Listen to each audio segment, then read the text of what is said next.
Kemarin kita sudah sampai nomor 10, sehingga kita akan melanjutkan pada nomor 11, dan kita akan langsung, silakan Anda langsung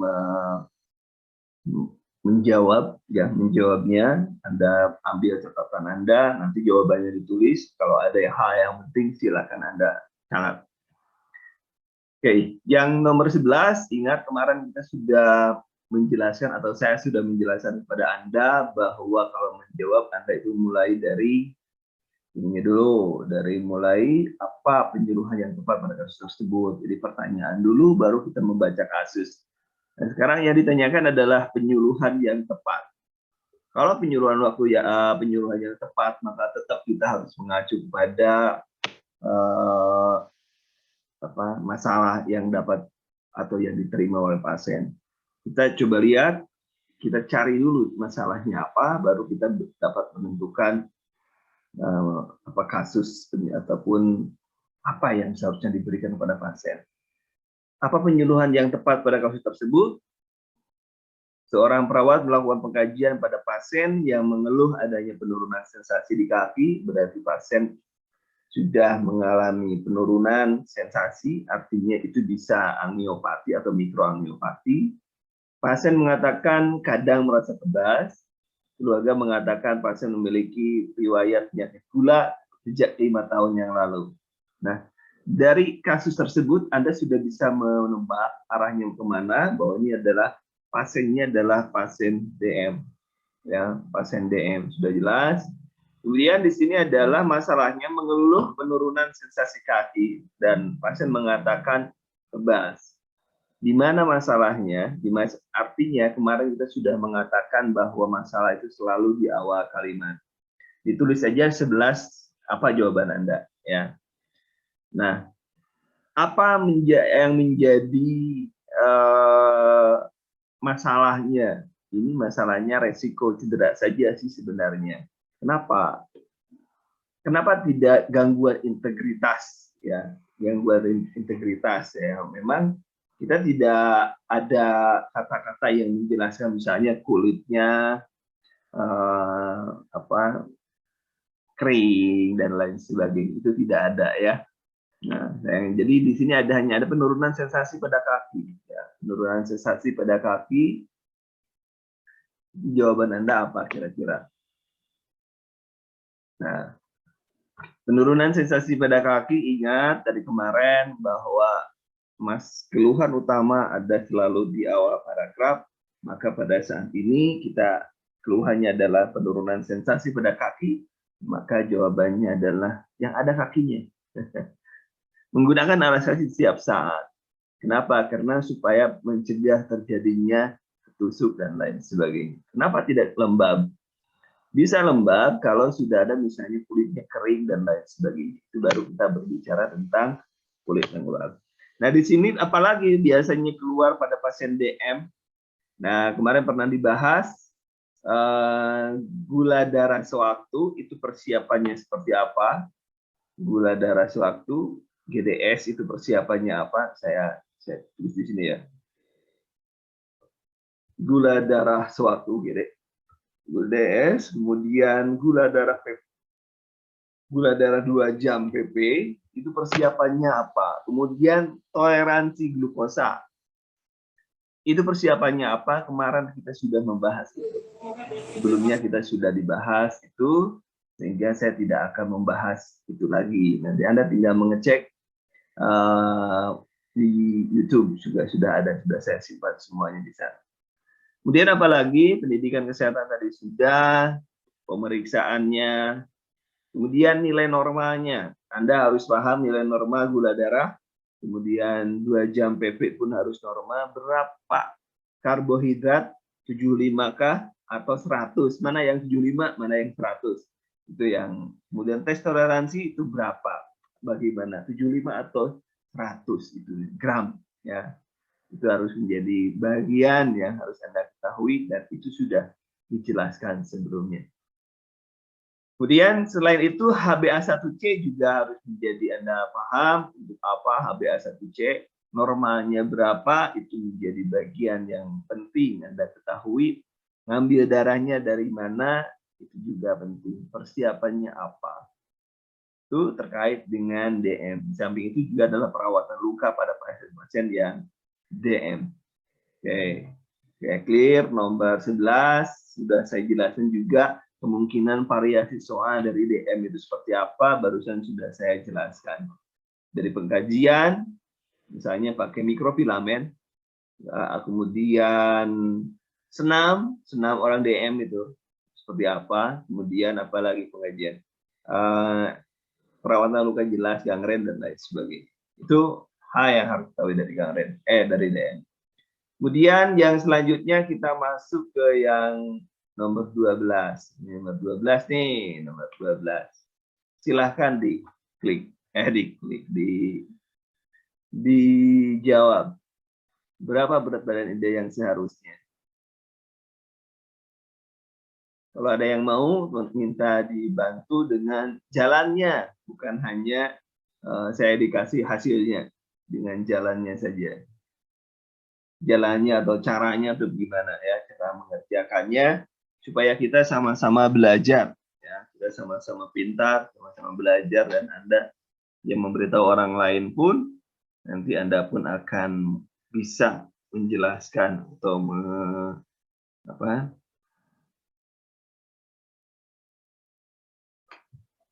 membantu, menolong. Oh iya, menolong orang lain, ya, bisa menolong orang lain.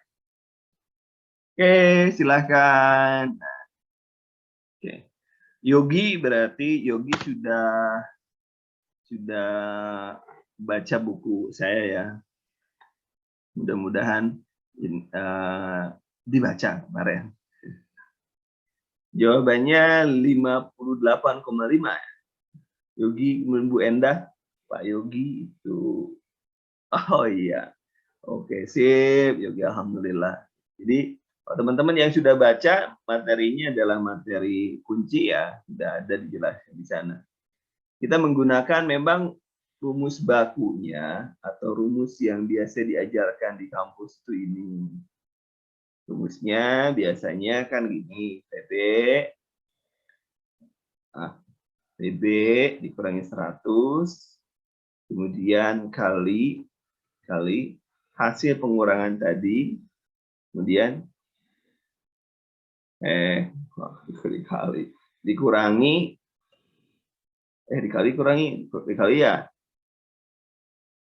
dikali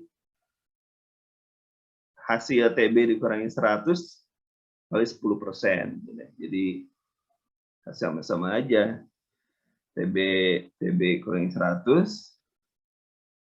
kali 10%. 10%. Gitu ya. Gitu ya. Gitu ya. Dikurangi ya. Sininya dikurangi ya. Dikurangi. Oh, saya lupa ya. Ya, 10% cowok gitu ya. Kalau cewek perempuan berarti 0,85 ya kali. Yang cepat dari saya dikurangi 100 kali 0,9. 0,9 sama saja sebenarnya. 0,9. Itu saja, berarti kalau perempuan ya tinggal kali kalau perempuan tinggal kali TB kurangi 100 dikali 0,85 gitu persen. Nggak usah persen lagi di sini, 0,85 gitu. Jadi jawabannya tadi apa? Jawabannya 53 atau 58. Ayo yang benar yang mana?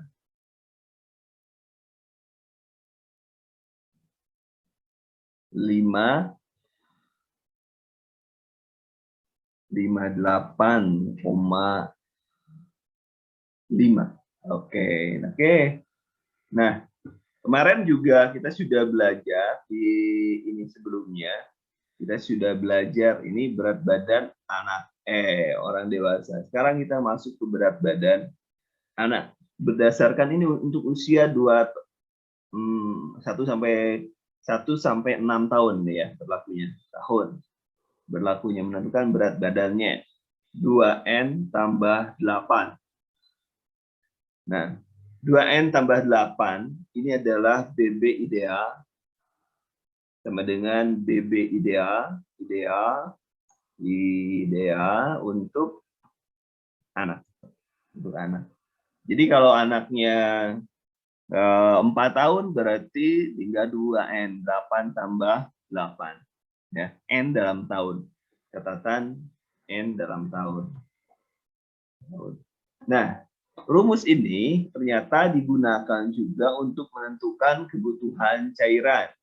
Kebutuhan cairan 2N tambah 8 itu jika kita menemukan anak dan kita tidak tahu usianya berapa, berat badannya berapa. Berat badannya berapa. Jadi kalau misalnya anak 4 tahun misalnya ya anaknya 4 tahun, maka dengan menggunakan rumus yang sama berarti 16 mililiter per jam. Nah, itu kebutuhan cairan pada anak kalau kita tidak mengetahui berapa berat badannya. Anda tinggal memikirkan anaknya berapa tahun, Bu? Misal, berapa tahun, Pak? 4 tahun. Oh, 4 tahun berarti 16 ml per jam dikasih. Berarti kalau kali 24 tinggal dikali 24 saja. Itu lebih mudah. Itu hanya cara cepat saja. Terus bagaimana kalau diketahui? Kalau diketahui misalnya berat badannya kita sudah terbiasa berat badannya 22, 23. Oke lah 23 nih jari pinggirnya itu. Berapa kebutuhan cairan per 24 jam? Ingat, lihat satuannya. Lihat satuannya ada per jam, ada per 24 jam. Lihat satuannya, hati-hati. Nah, bagaimana cara menentukannya? Kemarin kita sudah belajar, sudah dipelajari, kita menggunakan deret ukur. 10, 23 sama dengan 10 tambah 10 tambah 3. Nah, ini yang 10 kilo pertama itu 10 kali 100, berarti otomatis ini adalah 1000. Kemudian 10 yang kedua kali 50, otomatis kali berarti ini 500. Jadi kalau anaknya 23, nah berarti yang 20 sudah ketahuan bahwa 20 itu 1500. Maka yang ketiga adalah 3, karena tadi 23 kan, 3 kali 20 ml jadi 60. Jadi kalau misalnya anaknya misalnya 24, berarti Anda tinggal menghitung yang 4-nya saja. 4 kali 20 ya ini aja dihitung, berarti 80. Karena yang 10 sampai dengan 20 itu sudah pasti 1500 tambah itu, gitu kan. Itu lebih cepat daripada ngitung-ngitung lama. Ini satuannya kalau berarti ini berapa satuannya kalau kita hitung? Nih, ke atas indah. Kalau kita hitung berarti 1000 tambah 500 tambah 60 itu menjadi 1560 mililiter per 24 jam. Ya, per 24 jam satuannya. Kalau yang tadi, yang ini, yang di bawah ini adalah satuannya jam. Kalau yang di atas adalah satuannya 24 jam. Kemudian kita turunkan, kalau menggunakan mikro berapa tetes per menit, variasi seperti itu. Jadi tinggal 1560 dibagi, pakai rumuskan dulu ya. Saya pakai rumuskan dulu saja. Kalau Anda mau rumus biasa juga silahkan. Ya. Kali, ingat karena ini mikro, maka kalinya 21 kali 24 karena 24 jam dibagi 24. Kemudian berarti tinggal berapa? 60 bagi 3,12 ya. 3,12. 3,12. Nah, 3,12 kali 21. Ya berapa? Tinggal dihitung, ada yang mau hitungin? 21 kali 3 itu juga sudah 6 berapa? 63 berarti 63,36. Nah, gitu. Tetes per menit. Jadi kita bulatin, kita menjadi 63 saja. Nah, 63. Jadi gitu cara menghitungnya. Apakah teman-teman paham atau saya terlalu cepat? Boleh komen. Nah, kalau terlalu cepat, boleh komen. Kalau misalkan, sekali lagi. Oke, saya ulangi sekali lagi. Supaya kita sama-sama. Karena ini bahasan ini akan saya bahas sampai dengan detik-detik. Cukup. Oke, cukup. Teman-teman yang lainnya. Mudah-mudahan saya tidak terlalu cepat menjelaskan. Bagi yang baru terutama. Bagi yang baru datang, baru gabung. Bagi yang sudah senior. Yang sudah senior mungkin sering dan mungkin mules dengar saya ngomong terus. Ya. Oke.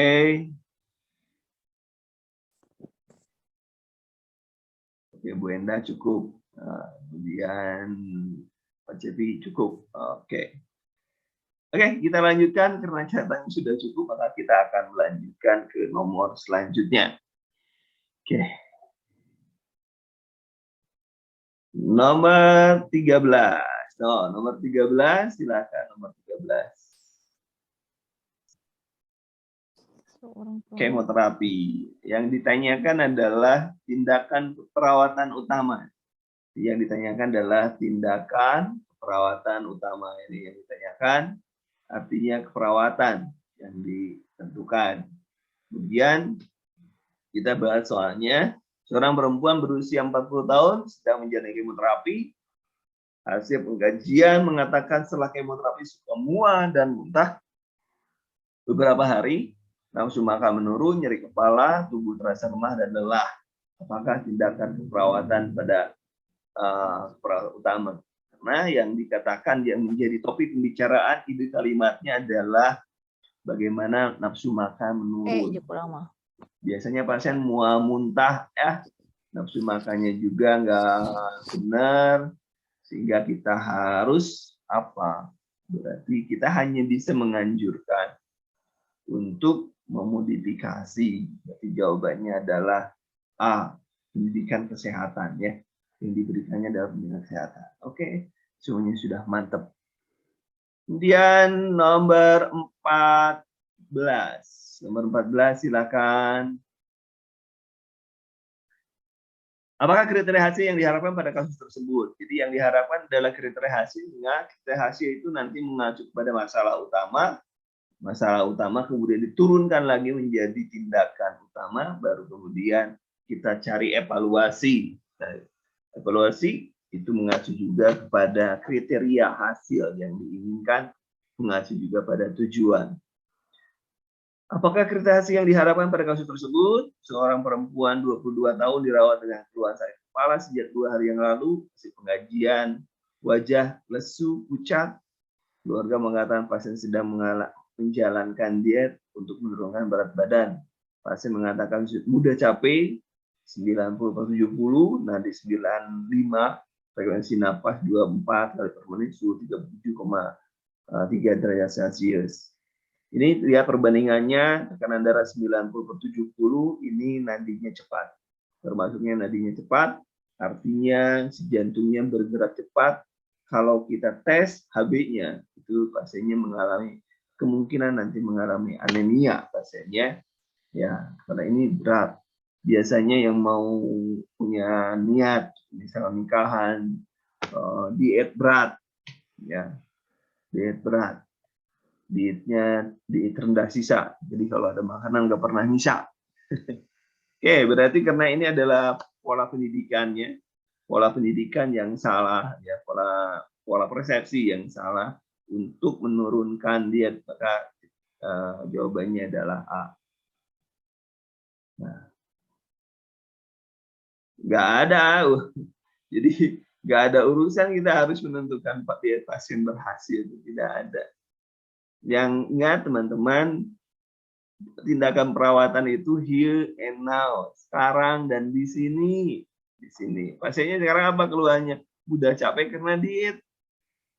Tapi kan keinginannya pasien nggak usah capek. Ya udah selesai dietnya, nggak usah diet segala. Jadi pasien menghentikan dietnya. Itu logika berpikir aja sebenarnya. Jadinya apa? Itu sudah saya jelaskan. Jadi jawabannya harusnya apa? Coba ada yang mau memberikan alasan. Ada yang E, ada yang B, katanya. Tanda anemis hilang. Tanda anemis hilang. Ya, problemnya apa dulu? Problemnya adalah diet kok. Pucat. Gitu ya. Tanda anemis hilang. Yang jadi masalah itu sikap itu sikap yang dia melakukan diet itu bukan anemis karena kita tidak punya wajah yang anemis itu kan benar pucat, tapi pucatnya di mana? Tanda yang paling bisa lihat anemis adalah di bawah febra kan. Ya, no. Nah ini kembali. Bentar, saya harus mematikan dulu mic dulu. Ini ingat teman-teman, hati-hati. Seorang penulis soal, kebetulan saya penulis soal dan reviewer nasional. 4 tahun saya diangkat oleh Dikti untuk membuat soal di Dikti. Terakhir tahun 2018 saya menjadi penulis soal. Gini, penulis soal dan reviewer itu telah mencukupkan data dalam sebuah kasus dan jawabannya sudah disediakan.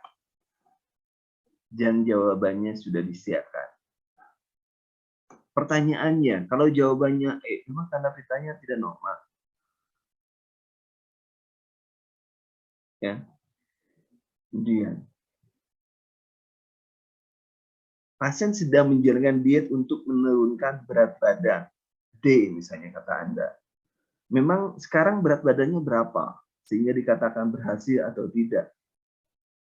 Apakah sekarang baru mulai atau sekarang sudah hampir selesai? Nah, karena data awal tidak ada. Kemudian tanda anemis menghilang. Tanda anemis yang mana? Lesu dan pucat. Kurang gula pun bisa lesu dan pucat. Tidak hanya anemis.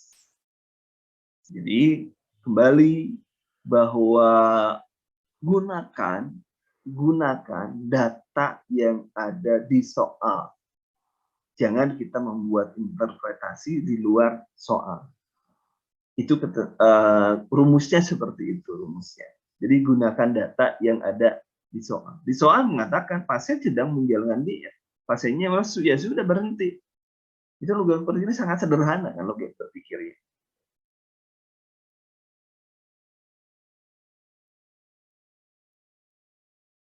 Tidak memperbaiki perilaku, datanya yang ada yang mana itu. Kita tidak sedang mana dulu tidak. Data yang muncul yang ada yang mana gitu kan. Yang disebutkan dalam soal itu datanya apa? Bukan tentang perbaiki perilaku baru kemudian tindakan, enggak seperti itu. Data yang disediakan apa, maka Anda menjawab berdasarkan data yang ada. Itu saja. Ada pertanyaan lagi? Oke, mudah-mudahan tidak jelas. Nanti kita bahas ke soal-soal selanjutnya. Nanti akan saya tunjukkan lagi kepada Anda. Gini loh cara menjawab seperti apa. Oke, kita lanjutkan nomor 15. Oke, silakan.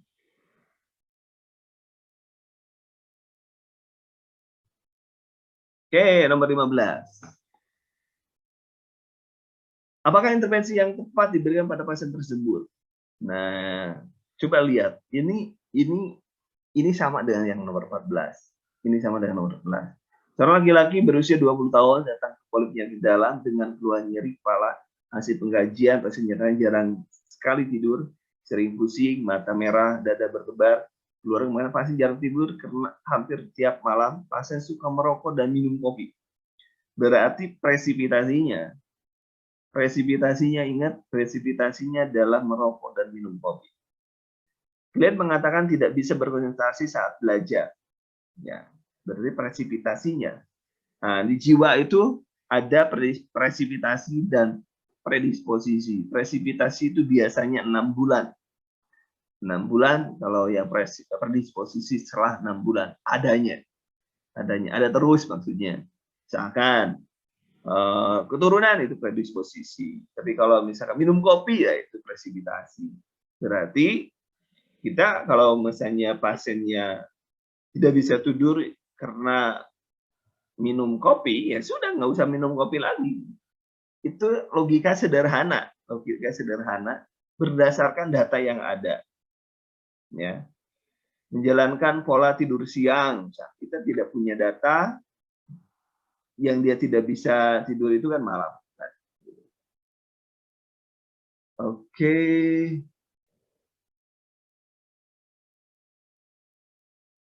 Bu Setiawati, tapi jawabannya A, menghentikan dietnya, Bu. Kemudian, ini apa tadi? Saya lupa lagi. Jadi, D jawabannya. Coba kita lihat. Nomor 15 D. Nomor 16. Oke, silakan nomor 16.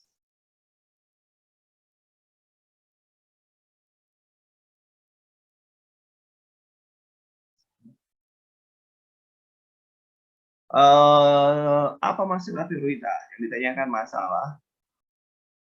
Seorang perempuan berusia 40 tahun dirawat dengan keluhan demam. Nah, coba perhatikan kembali kepada teman-teman bahwa coba perhatikan kalau ada soal seperti ini, coba perhatikan di sini. Keluhan utama kita tergantung pada rumus kemarin. Keluhan demam. Kemudian demamnya ada. Kemudian tiroid stimulating hormon, ya udahlah, itu demam, pasti ada demam. Maka kita itu merespon terhadap atau menindaklanjuti terhadap respon pasien. Maka jawaban kita adalah ini. Hipotermi, jawabannya A. Nah, clear ya, nomor 16. Nah, itu cara ngisi soal seperti itu deh. Kita lihat kalau misalnya ada masalah di tanda pita, maka itu yang diutamakan dulu. Apalagi ada TSH. Nah, TSH-nya. Kemudian nomor 17. Silakan 17. Apa evaluasi yang diharapkan dari kasus tersebut?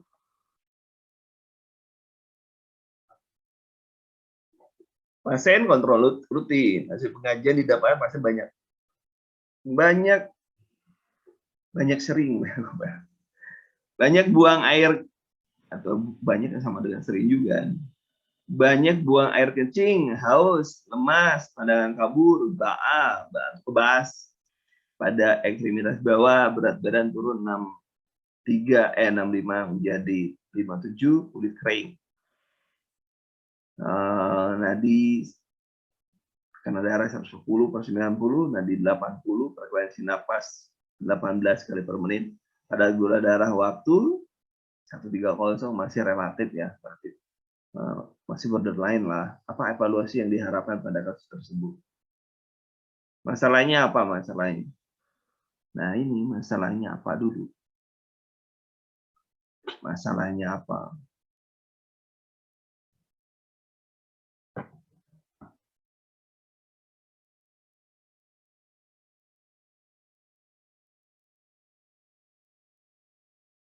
Ada yang memberikan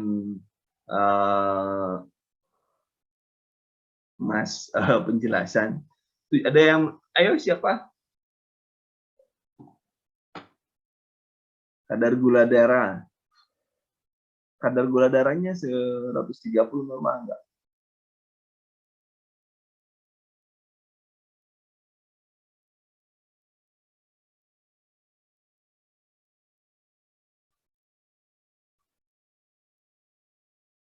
Masih normal ya. Berarti pasien dapat mengontrol pola makan gula darah. Jadi B itu sebenarnya angus ya.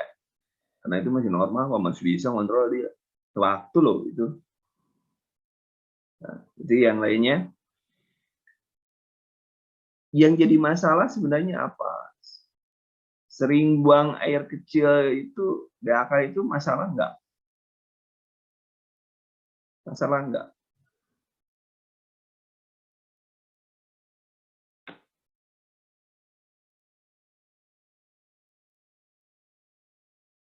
Oke, jadi masalah. Sekarang eliminasi.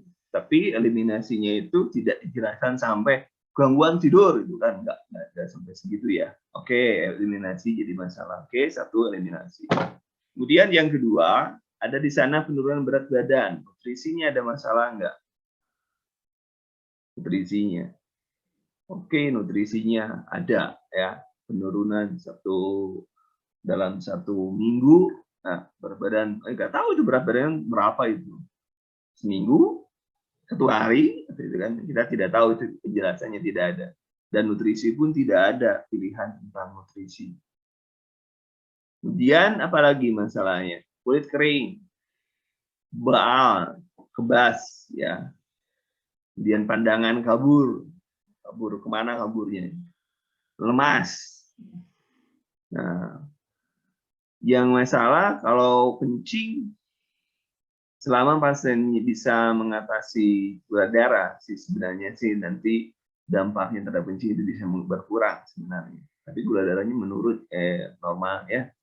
Yang jadi masalah sekarang mana dulu nih? Ini ada dua nih yang jadi utama. Yang pertama adalah gangguan eliminasi, sering buang air besar kecil nih. Yang kedua adalah ini, ya, pasien mengerti cara menjaga keutuhan kulit. Menjaga cairan terpenuhi, tidak ada tanda-tanda dehidrasi. Ini pilihannya ada dua, A atau C. Siapa yang mau menjelaskan? Ya, nutrisinya kan. Oke. Jadi yang mana jawabannya? Oke, siapa yang mau menjelaskan? Antara, nah, kemarin pada klausa lagi. Klausa, kalau Anda pusing menentukan masalah, kemarin kan ada yang mengatakan masalahnya pusing gimana? Hitung aja jumlah data. Pasien mengerti menjaga gangguan eliminasi, translasi, itu datanya berapa datanya? Datanya berapa? Nomor A itu datanya berapa? Kita lihat. Datanya buang, ini 1 ya. 1. Nah, 1. Kalau haus masuk ke buang air kecil? Enggak dong. Berarti 1 datanya ya. 1. Nah, 1. Kemudian si pasien mengerti cara menjaga keutuhan kulit. 1, 2, ya, 2. Pandangan kabur bisa nggak? Bisa ke trauma kan? Bisa kena trauma juga bisa. Minimal oke lah yang 1, yang langsung aja 1 dan 2. Berarti yang paling banyak didukung oleh data yang mana? Berarti jawabannya adalah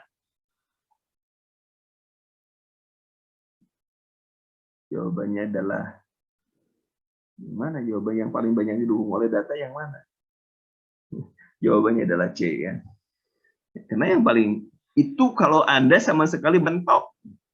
Ini saya berikan berikan contoh, kalau Anda mentok begitu caranya. Jadi yang pertama adalah gunakan KDM, gawat darurat dulu. Kemudian yang kedua gunakan KDM. Yang ketiga gunakan data terbanyak. Antara buang air kecil kan tidak ada disebut ada gangguan, sering kan melebihi aja. Tidak sampai ada gangguan. Ya nggak juga sampai segitunya, datanya tidak ada di sini sampai mengancam nyawa, nggak ada itu. Kembali lagi, jangan nambah. Kan nggak ada terusannya. Hanya mengatakan buang air kecil sering aja, udah. nggak ada sampai mengancam nyawa, nggak ada ya. Misalkan sampai dengan kalau misalnya ada ngomong terus sampai dengan kulit turgolnya jelek baru kita bicara ngancam nyawa. Ini nggak ada yang ngancam nyawa. Ya, gula darahnya juga pain-pain aja gitu.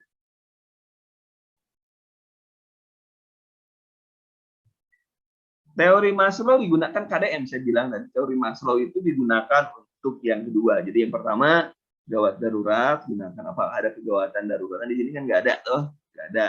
Nah, sekarang gunakan yang teori Maslow, kebutuhan dasar manusia. Kebutuhan dasar manusia. Oke, eliminasi adalah kebutuhan dasar manusia. Tapi di sini apakah ini merupakan ada data yang eliminasi dan kulit kering. Kulit kering juga sama kan, gangguan fisiologi juga kan, kulit kering fisiologi juga. Mekanisme pertahanan diri juga kan. Itu barrier pertama kan. Nah, gitu. Yang ketiga adalah hitung jumlah data. Nah, ini kembali lagi kita bermain kenapa orang DM itu sering haus. Pada orang DM itu dia mengalami dehidrasi interseluler. Dehidrasi interseluler. Kenapa? Karena dalam pasiennya, bukan dehidrasi, kelaparan interseluler. Kemudian kenapa? Karena di pembuluh darahnya itu viskositasnya naik. Viskositasnya naik itu menyebabkan ada kemoreseptor yang teraktifkan. Karena viskositas naik, maka otak mengatakan ini harus diencerkan. Harus diencerkan, maka nanti timbul perasaan haus, karena itu perintah otak. Tapi ternyata dalam cairan akibat, tapi itu tidak sampai ke seluler. Nah, kemudian karena banyak minum, otomatis banyak kompol. Nah, kemudian kenapa banyak makan? Itulah kelaparan interseluler. Ya, gitu. Jadi normal sih. Tapi kalau dilihat di gini, gula darahnya normal, itu kemungkinan pasiennya bisa mengendalikan kencingnya kalau gula darah masih normal. Oke, jadi jawabannya adalah C. Nomor 18, silakan. Nomor 18, silakan.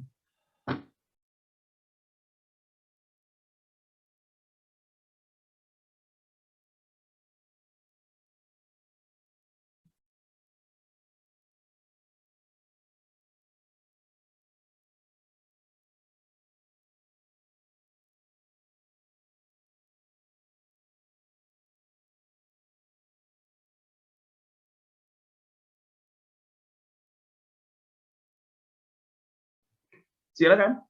Pertanyaan masalah keperawatan apa pada kasus tersebut? Seorang perempuan 27 tahun dirawat di ruang bedah dengan post-tiroidektomi hari kedua. Pasien mengeluh, hasil pengajian pasien mengeluh nyeri saat batuk, dahak tidak dapat keluar dan sulit menelan. Perhatikan napasnya tinggi 30, suhu 37,8. Kita jawabannya adalah masalahnya ini ada batuk, dahak, makanya berarti masalahnya tinggal A. Kalau kita sudah tahu materi kunci, misalnya ada dahak, batuk dan dahak nih, keluar sulit, oh itu udah bersihan jalan napas dong, nggak mungkin pola napas.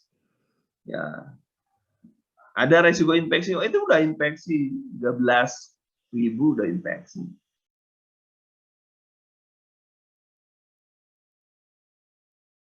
Yang ini kan nanti materinya ada di YouTube kan, ada di YouTube. Jadi Anda tinggal lihat aja, nanti linknya kan saya berikan di YouTube, di grup juga. Jadi yang nggak ikut bisa lihat nanti. Begitu. Bukannya tiap apa ini?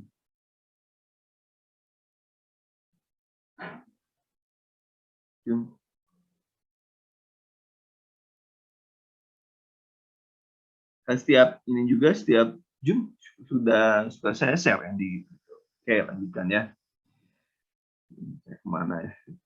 Oke, lanjut nomor 19. Lanjut. Tugas keluarga. Nah, ini tugas keluarga itu ada 5. Ada 5, Anda harus paham. Ada 5 tugas keluarga, ada 5 apa saja Anda harus paham. Apakah tugas keluarga yang mengalami gangguan pada kasus tersebut?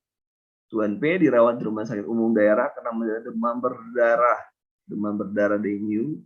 Setelah mendapat penyuluhan kesehatan keluarga, Tuan A berencana melakukan operasi bersih. Keluarga Tuan A berencana melakukan operasi bersih dengan membersihkan sampah genangan air menguras bak mandi. Berdasarkan data dari kelurahan, kejadian DBD di daerah Tuan P sering terjadi dan pemerintah berencana akan melakukan fogging Sabtu depan. Apakah tugas keluarga yang mengalami gangguan tersebut? Ini sudah sering terjadi DBD, tapi dia tidak melakukan bersih-bersih. Sudah tahu sarang DBD, tapi dia tidak melakukan bersih-bersih, baru tahu setelah penyuluhan, Berarti DBD-nya dia sudah tahu, berarti mengenal masalah sebenarnya dia sudah paham lawang daerah tersebut endemik DBD kan. Kemudian mengambil keputusan bagaimana? Mengambil keputusan ini sudah akan melakukan, itu berarti keputusannya sudah diambil. Yang tidak bisa dilakukan adalah sudah tahu kotor tapi tidak dimodifikasi. Jadi jawabannya adalah C. Bagaimana merawat anggota yang sakit? Ini sudah di rumah sakit, ini artinya dia sudah merawat. Fasilitas kesehatan orang sudah di rumah sakit. Jadi jawabannya adalah C. Itu. Jangan lupa juga mengenal masalah tugas perkembangan juga Anda harus paham. Silakan nomor 20. Nomor 20.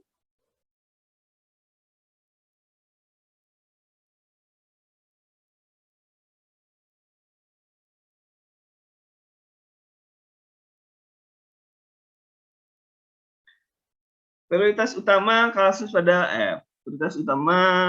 kasus di atas adalah seorang laki-laki berusia 40 tahun dirawat dengan keluhan bengkak seluruh tubuh. Nah, ini bengkak seluruh tubuh itu sudah otomatis bengkak seluruh tubuh, kita harus sudah berpikir, oh ini cairan.